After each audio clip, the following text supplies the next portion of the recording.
Hey, hey. I am on again tonight for the book discussion. And I got to tell you, I'm really growing to love Monday evenings when I get to have these discussions with you. There's so much insight in this book that we are discussing, and I'm happy, so happy to be able to share it with you.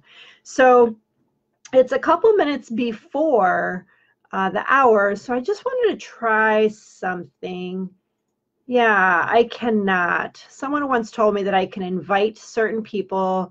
Somebody was having a hard time popping on, but I don't see that option here. But that's okay. So I'm just glad that you are here and joining me whenever you pop on. I'm glad to have you. And I hope that this series, this books discussion series, can really empower us all to use these habits that they talk about in the book in many different areas of life. I mean, this book is geared toward the workplace, but I really believe a lot of these principles in this book can help us on many levels. Maybe you're volunteering at your church or your child's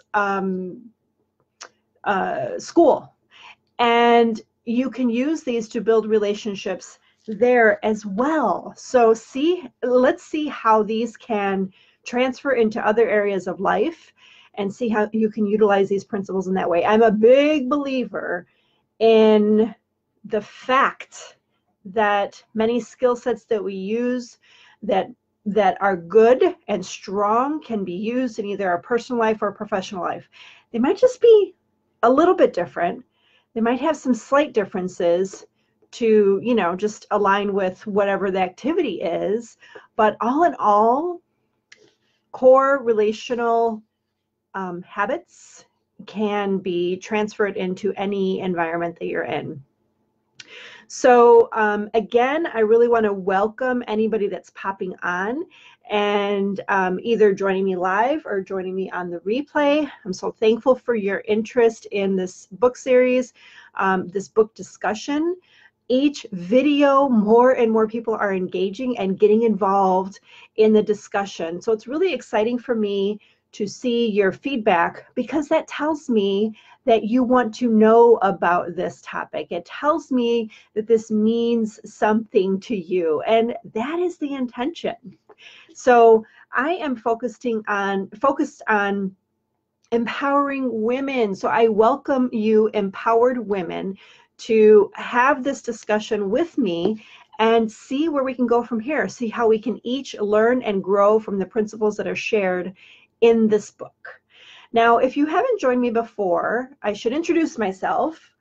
My name is Princella Stringer, and I created this page specifically tailored for women who feel empowered, women who are lacking that empowerment feeling sometimes. You want some inspiration, and I create videos that are designed to empower you and to now, however, empowerment that comes from within. That isn't something I can give you, but I can give you the tools and the resources to feel inspired.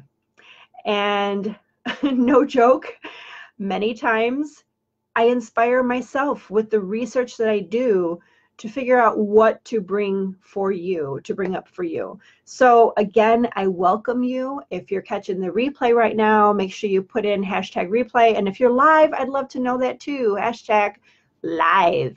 So I also want to say, as I mentioned earlier, that these principles in this book are good for personal and professional circumstances, but that is how I feel about everything that I do, that these videos are to empower you and to help you put your best foot forward in your professional and your personal life. I was listening to a podcast recently about coaches, and one of the things that coaches do is they walk into some scenarios thinking that they can't learn something from a particular situation because they already know that as coaches, we study and we research. If I can go back in time, I would have been a researcher. I absolutely love it.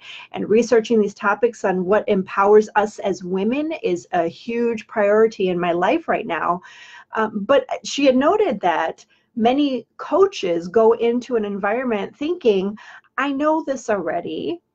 I know what I need to learn. I know what I need to do. I know the actions that I need to take. But there's something very different when you engage with other people on the topic, pose the questions, and learn from each other.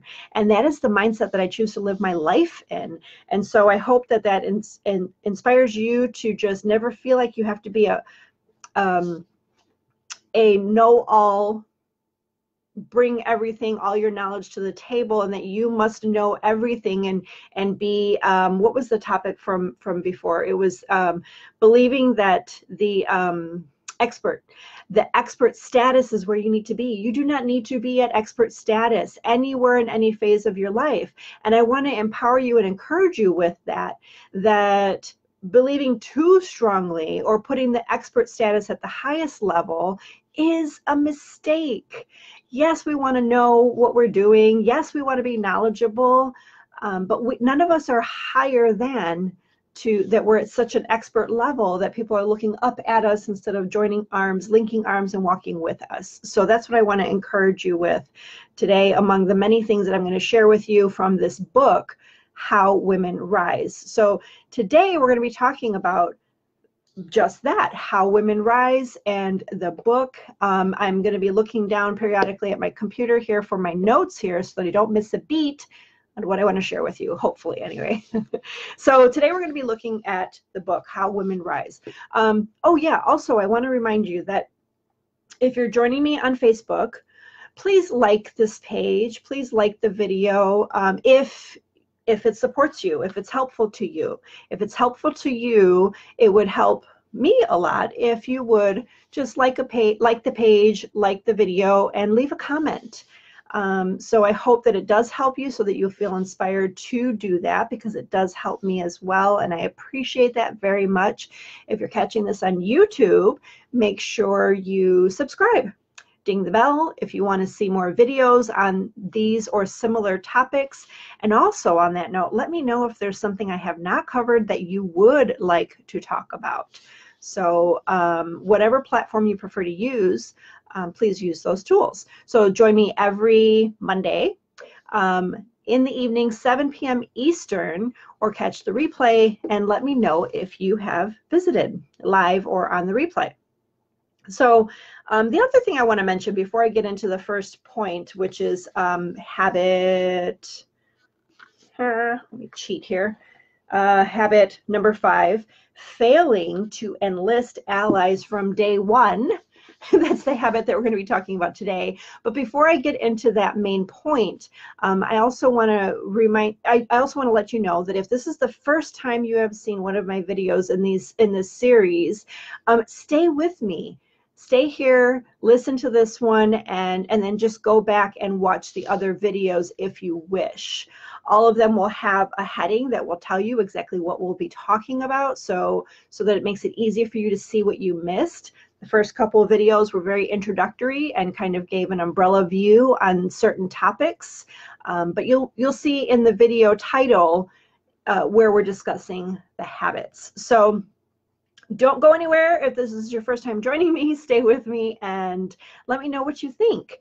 Again, the book that we're talking about is How Women Rise. This book was written by Sally Helgenson and Marshall Goldsmith. And this book is dedicated to helping women understand the habits that were holding them back from achieving the job they wanted, the promotion they want, or the next pay raise. So that's what this book is all about, How Women Rise. And again, by Sally Helgenson and Marshall Goldsmith.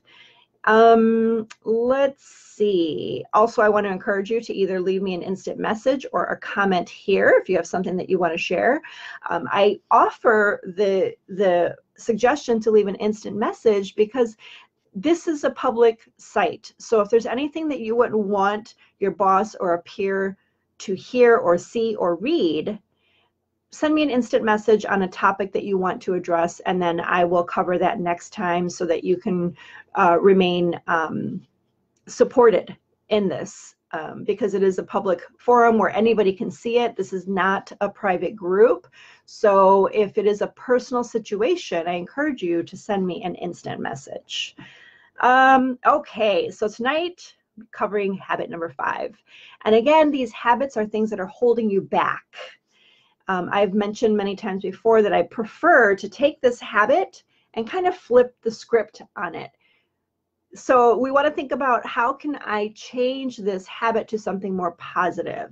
So if you're failing to enlist allies from day one, we're going to talk about why you should possibly think about that a little bit differently. Now, what's day one? Day one is the first day of a new job, the first day of a promotion, the first day of a new project that you've been assigned. Whatever that first day is for you, that's where you want to start building relationships and allies to get ahead. So now the first thing I want to do is I want to read a little something from the book here, which is the very first story that's shared here. And I'm going to read this because I really thought it was valuable to set the tone and the premise and tell you where they're going in this book regarding this topic. So if you have the book, How Women Rise, I'm on page 106, and I will read this short story. Okay, so this story, it starts off with a description. You're starting a new job. It could be with a new company or in a new division of the company you've joined 10 years ago. And this is a particular situation that they're getting to, like Anna in the Silicon Valley engineer that they talked about in chapter 7, which we talked about earlier. Let's see, chapter 7 was all about, let me see here, was all about overvaluing expertise. So we talked about Anna there in Silicon Valley engineer in chapter 7, and in her situation, she was feeling a bit out of her depth. She was a novice. You know, so this may be you. Maybe you're a novice when it comes to certain skills. You don't know how to get your hands on resources you need and aren't sure whom to ask. Your boss seems friendly and well-informed, but she's in the middle of a hiring spree or whatever it might be, in the middle of a major project, in the middle of something, and you feel like you can't turn to her for the advice and the resources you need. You don't want to pester her with questions. Okay, so this is a common thing that we feel like we don't want to pester people with questions when we are in a new job, project, environment, department, etc. But you need to get up to speed quickly, so you decide to focus on learning as much as you can by studying the masses of material HR has provided and immersing yourself in the details of your job. When you've got a better handle on what you're doing, you'll put your head up and start building connections. So here's what Sally and Marshall say. They say, if this is your approach to a new project, diving deep into all the materials that HR gave you, diving deep into any material that your boss did give you when you started, and putting your head down before you make connections, they are saying that this is a huge mistake. If you are someone that's facing this right now, you started a new job and you've got your head down, focused on learning, digging, researching, and you're not building the relationships, this is a huge mistake. And I will explain why this is their opinion. So let's see here. All right, so it's a mistake we have, meaning Sally and Marshall, have watched many talented women make, often as a consequence of overvaluing expertise, which was in chapter 7, which is habit number 3, or being reluctant to leverage relationships, which is habit 4, the one that we talked about previous to this one. Sometimes it's a way of avoiding the well-known female imposter syndrome.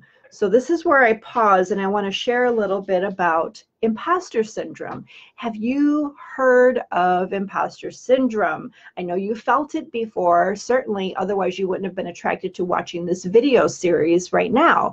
So this is one of the reasons that women fall into the trap of believing that they have to get studied up, learn their job well before they can go out and forge alliances and make connections within the company or within their new department. So what is imposter syndrome?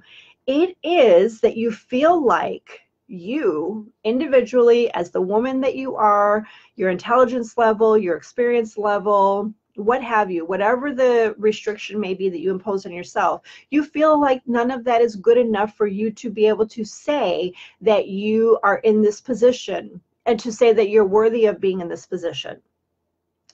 This is called imposter syndrome. This is detrimental to your success. You need to understand that none of us are the highest level experts in anything that we do. Why? Because the world is always changing. The world is always evolving. Technology, if your job has anything to do with technology, you know that you will always come up against some kind of obstacle, which kind of knocks, in your mind, your expertise level down a couple notches. But the truth is that if we look at this just a little bit differently, which is that I am worthy, I am good enough to be in this role, I do have the experience to be here, I can figure this out, I can ask questions and dive into what I need to build to make this job a success. The other thing that I want to talk about, and actually before I go into the next topic, if you're watching right now and you feel like, hi Vaughn, thanks for joining, I'm so glad you're here right now. But if you have faced imposter syndrome before in your life and you feel like you weren't ready, you weren't good enough, you weren't smart enough for the job that you were holding, for the position that you're holding, for the duties and responsibilities that you have, if you have felt like you were not good enough for that but stepped into it anyway, and you have that voice in your head saying over and over again those negative messages, you're facing imposter syndrome. Now, we know when we talk about it that way that it is not setting you up for success, right? So I want you to think about that right now. Where and when in my life have I allowed myself to fall into imposter syndrome? If this is something you faced yourself and have overcome it, man, kudos to you. I can honestly say that I have overcome that myself. And I'd love for you to share if that's something that you have had to overcome. If you're comfortable to share, it's something that you're in the midst of right now, I would love for you to share so that we can talk about that as well and kind of give you the support that you need to be able to overpower that and overcome that negative thinking. So the other point I want to make here on some reasons why women fall into this trap of feeling like they have to become the expert before they can go out and build connections is that we don't want to be a burden. And I'm laughing because that was me. Oh man, I always said I will ask the questions when I need to, but man, before I went and asked those questions, I was my nose down to the book or in the computer trying to figure it out myself. And it wasn't until I would get to becoming at my wit's end that I would ask the questions. Why? I don't know. It was more challenging, made it more difficult, and it just made it tougher on everyone involved. And so, yeah, we're stuck in not wanting to be a burden. Now, we need to do our best. Obviously, I know I don't need to stretch this out too much in sharing that we need to do our best and not, bothering someone when they're busy, or that we go with intelligent questions, good questions. But many times, honestly, these are quick answer questions, especially when you're in a new environment and in a new job. And we find out the answer was something so simple that we did not have to waste so much time and energy if we had only just asked the question. And so this kind of takes me back to the first point of how we stick our nose down and try to learn versus building the alliances from day one. When we build the alliances from day one, then we know who we can turn to ask the quick questions.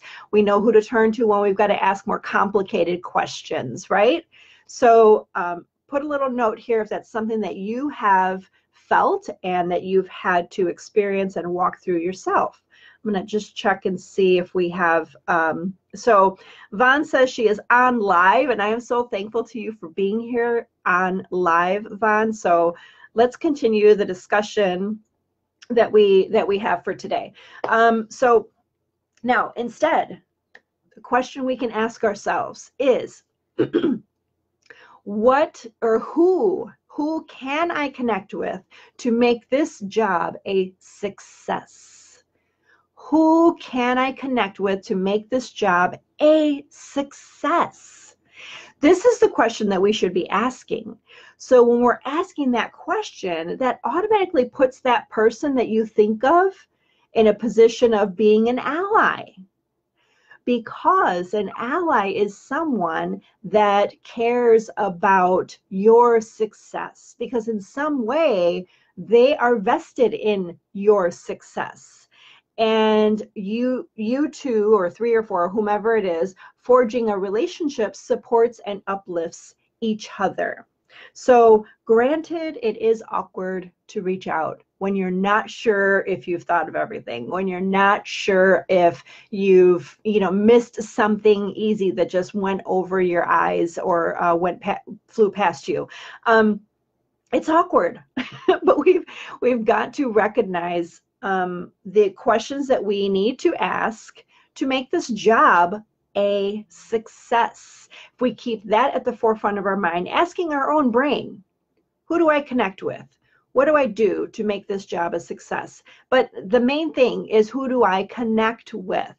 We need to kind of do them simultaneously. Do a good job and make the connections. We must do them simultaneously and that's the pattern of the most successful outcome, is to look at them equally as important at the same time. Do not put everything on hold until you learn everything you need to know. Do them at the same time. So the other thing too is that we want to think about what do you believe would make you credible at work? Is it that you go in knowing everything? Or is it that you build relationships and allies and connect with people? So again, this is where I want you to think about how credibility comes with both of those hand in hand. So, okay, so let's see. I'm looking at my notes here. All right. One of the things that I started to realize too is that just about any company that I went for, and I've worked for several different types of companies, I recognized a pattern. And I found this true in my own life. And in the book, they point this out as something that is actual fact. How many times have you heard from people, they just threw me in there? I didn't know what I was doing, and I had to figure everything out. Does this sound familiar? I think every job that I've had, I have felt that way. They just threw me to the wolves. I mean, how do they expect me to be successful if I don't get the proper training? But here's the truth. Your boss, their boss, hiring managers expect that you will find the resources you need to make your job a success. They expect that you're going to look for the resources you need to make your job a success. Granted, some companies have a detailed training program, mainly because you need to have that detailed training program to truly be successful in your job and to do your job. But there are many companies out there that you don't need to have that detailed of a training plan. You just need to be resourceful. And that could be a challenge sometimes, right? So put a comment in the box if you have experienced this before, where you felt like your boss, your prior boss, just kind of threw you to the wolves and you had to figure it out.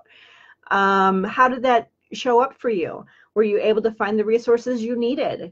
Were you able to connect the dots and connect with people that could support you in that? So if you have any comments on that, I'd love to see those as well. So a couple notes I want to mention about what makes a good ally. I mentioned briefly a moment ago that an ally is vested in your success because your success is good for them too. Now, I want to remind you, in past videos, we talked about how having a purposeful and intentional relationship with someone who can become your ally, it is not a negative to want something out of that relationship. When we're talking about workplace allies, we are talking about the best relationships are built where both of you can really benefit from your relationship. If both of you can benefit from your relationship, you're working together as a team for this to come out really well, for the project, the department, what have you.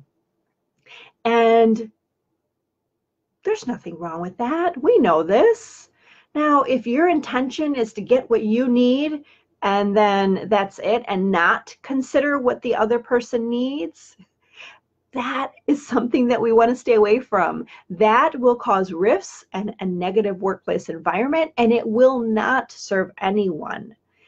So if this is something that you've fallen into a pattern of maybe seeing what you can get out of that person, but not even giving it a second thought to reciprocate, never lifting that person up on what they contributed, never pointing out what someone else did that made your end successful. If you've never taken the time to share those thoughts with others and uplift someone else, then you're in more of a one-sided relationship. That is the quickest way to lose the allies that you have gained, or lose the potential allies that you potentially could have had that you may never even know. So the relationship has to be a two-way street. I support you, you support me, and we do this together. Now, if we make a mistake or we didn't point something out that would have been beneficial to both parties, we can have a grown-up, big girl discussion about it. It is not easy to have tough talks, tough discussions like that, but when you can say, I made a mistake, I should have pointed that out. Your contribution was really important to me and I didn't even say it. You know, if you're honest with the person that you're trying to build this ally relationship with, if you're honest about where your heart and mind were, those are figure-outable. Those are fixable. And look at it that way, because we'll make mistakes. We won't always say exactly what we needed to have said in any given circumstance. But this in particular, when you're trying to build relationships and form allies, it's important to consider what is important to the other person to be recognized for. And are you doing your part of recognizing their contribution? So, and a good ally will do that. A good ally will do that. They will spread your contribution to the project or the department. They will tell the people that need to know and hear it. And it's important, so it needs to be reciprocated on both ends. So if you have any comments or thoughts on that, please do leave it. And again, I just want to remind you that if you're just jumping on the replay, type in #replay so that I know where you popped in at, and that would be really helpful to me when I go back and look at the comments.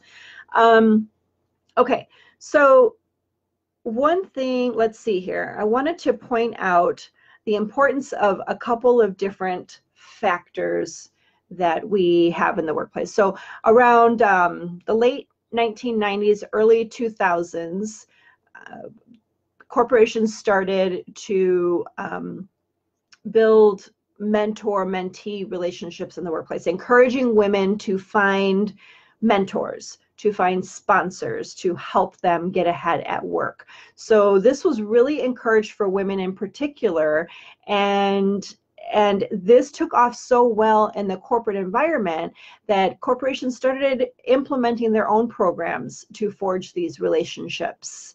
Now, what's happened is that for a little while there, and maybe still today, there's an imbalance of women feeling like they need mentors and sponsors, and women that are available to mentor and sponsor, or willing to take the time to mentor and sponsor. And I want to just point out a couple things. One is that you do not need to be at expert level or perfect at your job, perfect at the company that you're at, or have been in several positions to be able to really mentor or sponsor someone that is newer than you. You just need to be a few steps ahead. You just need to know the ropes a little bit more than somebody else does. You just need to have had and built some relationships in the workplace just a few steps ahead of this person to mentor or sponsor them in work. So I want to encourage you that if you've been at a company for, more than 6 months to a year, maybe your company has certain guidelines, find out what those guidelines are. But if you've spent some time at the company that you're at, consider building relationships where you can mentor or sponsor someone if that is available at your corporation. So the other thing that I want to point out too is that when you or someone you're potentially thinking about working with, when it is seen that the trajectory of your career path or his or her career path is moving forward, moving up, this makes you someone that a mentor or a sponsor would want to work with you. In other words, this is an earned thing. It should be seen as an honor, as a respectful position to have someone that wants to sponsor or mentor you. This is an earned thing. You never want to go into a workplace seeking mentorship and sponsorship because you need it. So looking at it as an earned role, it's that you've shown that you have interest in growing and expanding by asking questions, by being resourceful, by building alliances and relationships and connections in the workplace. When you do these things, it places you in a position of earning a mentor or a sponsor to possibly approach you, or if you've decided that you want to approach someone, it puts you in a position that they would want to mentor or sponsor you.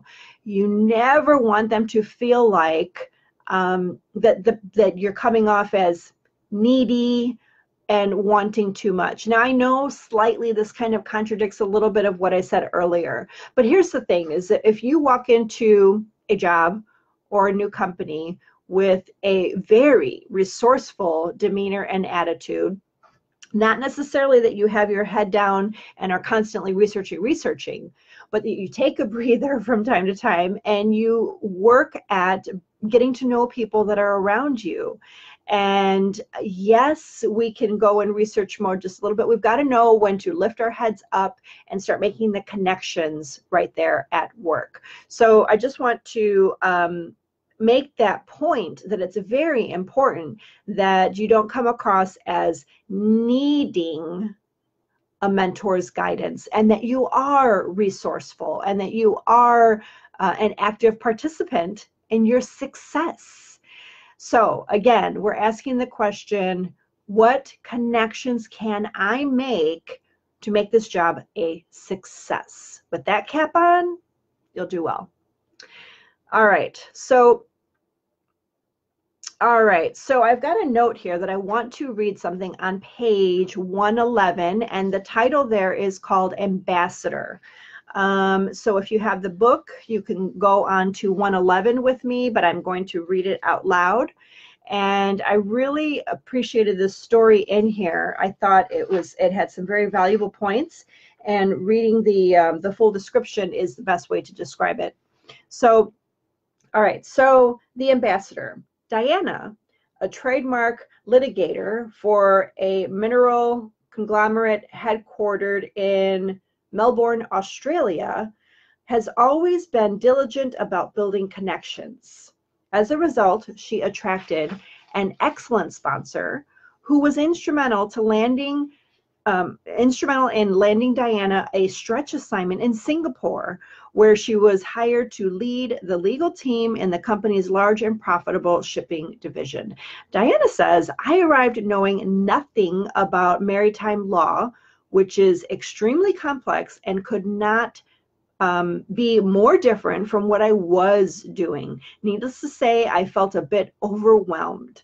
I told my boss I intended to spend every waking hour getting up to speed in our practice, and but she realized quickly that that was not all that he wanted to hear.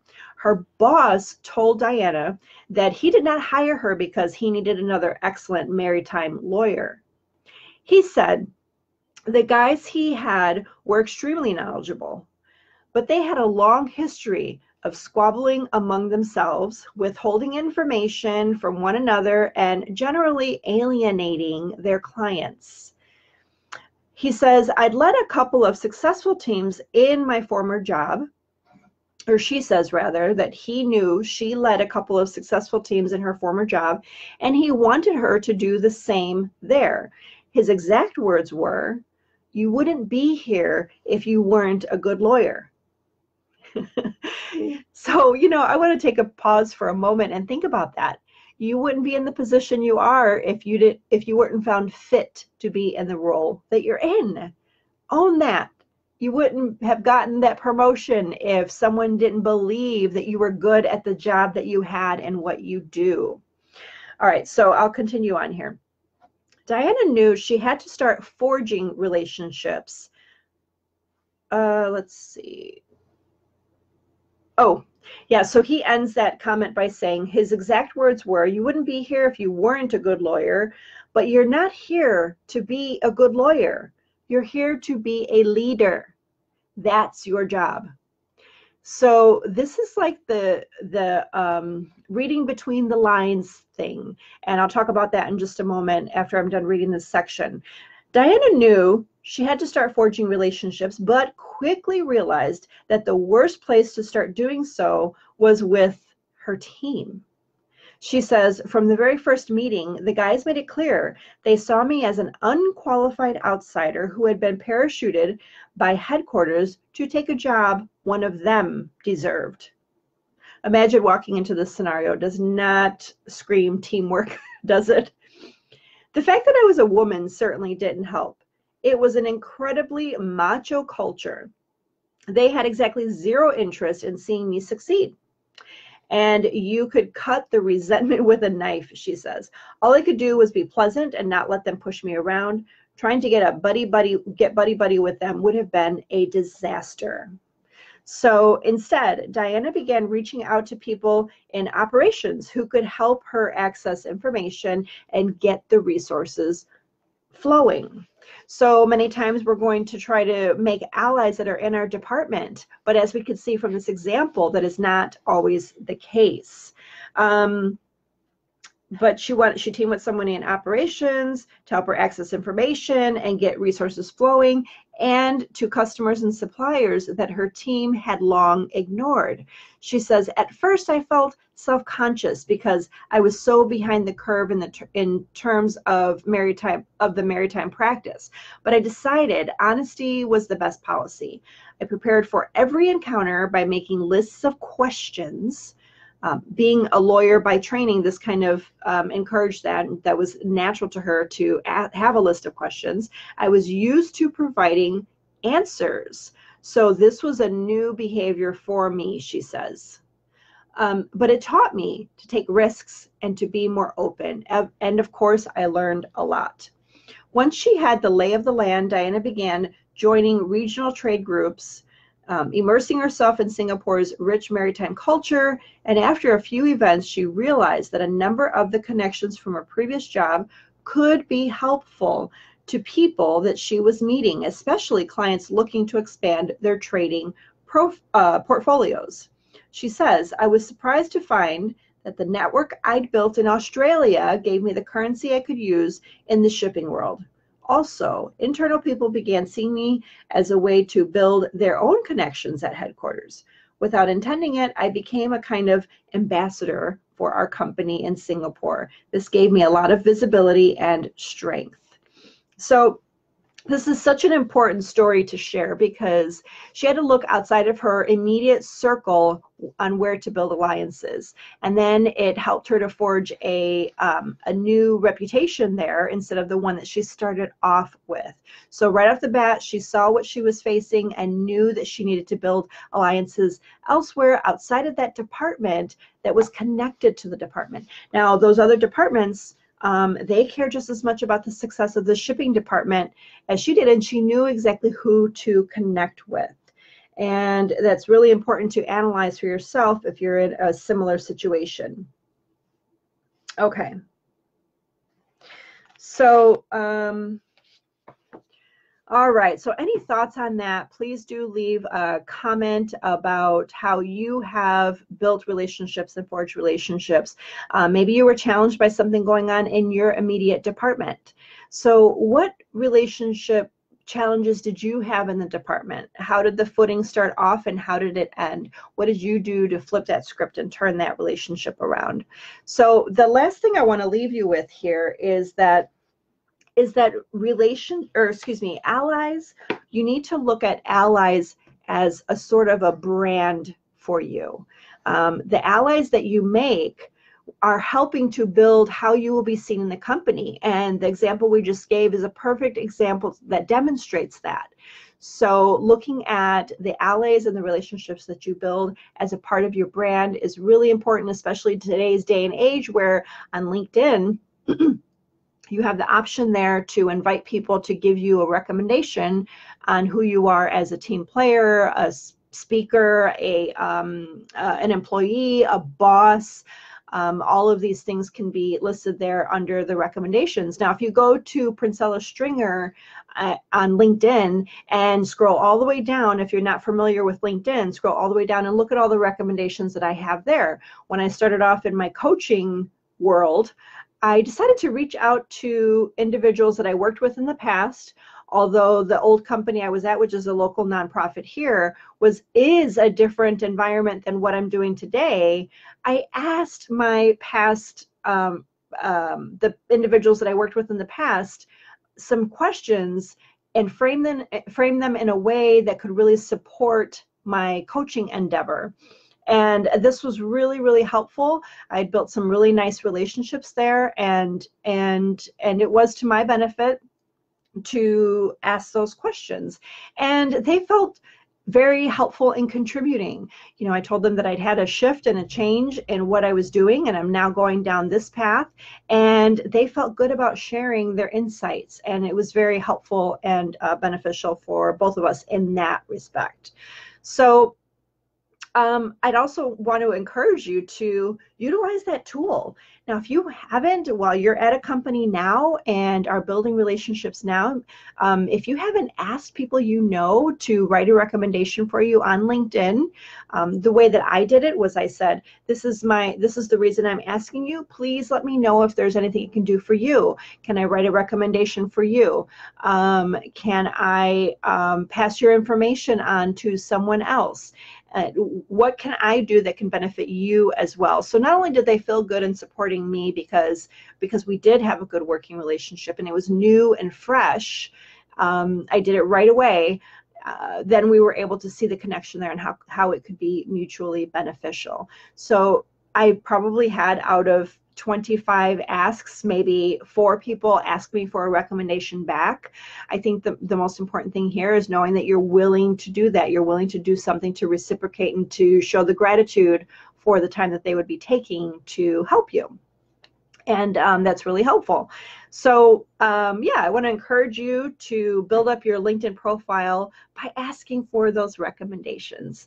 So that is all I have for you today. As I mentioned earlier, if you have any comments or you caught this on the replay, please leave that in the message, and I will go back to the comments and answer any questions that you had, any thoughts you posed. I'd love to have that conversation with you in the thread here. So the very last thing I'm gonna leave you with is just the reminder that if you if you are watching this on Facebook, watching this on YouTube, to go ahead and push the like button or follow on LinkedIn as well to follow. Or if you're watching this on YouTube, if you would kindly subscribe. I hope that you found this video useful, or some of the other videos useful that I have posted. And if you have found them useful, I'd appreciate the turnaround with like, follow, or a subscription to the YouTube page. So thank you so much for joining me. And as I said, I hope it's useful. We are going to be here every Monday night until we're completed with all of the habits in the book. And so that's every Monday night, 7 p.m. Eastern. You can also find the playlist either here on Facebook, which is where I'm doing this live, or you can find the playlist on YouTube as well. And that is what I have for you right now. So bye-bye for now. I also want to encourage you that I do have a new group, which is a private group, and the future books will be held on that book where we can have more private discussions. And the name of that group is We Are Limitless.network. And I just want to encourage you to go there. If you're on this page right now, which is my business page, you will see a little button there that says join the group. Click that button. It will lead you to some questions, and then you can join the group. So if this discussion has helped you in how you can claim your power and go after the dreams and the goals that you have, I'd love to hear that from you on how this supported and helped you in your journey. So bye for now, and I'll see you next Monday, or I will catch you in the comments. Have a great night. See you next time.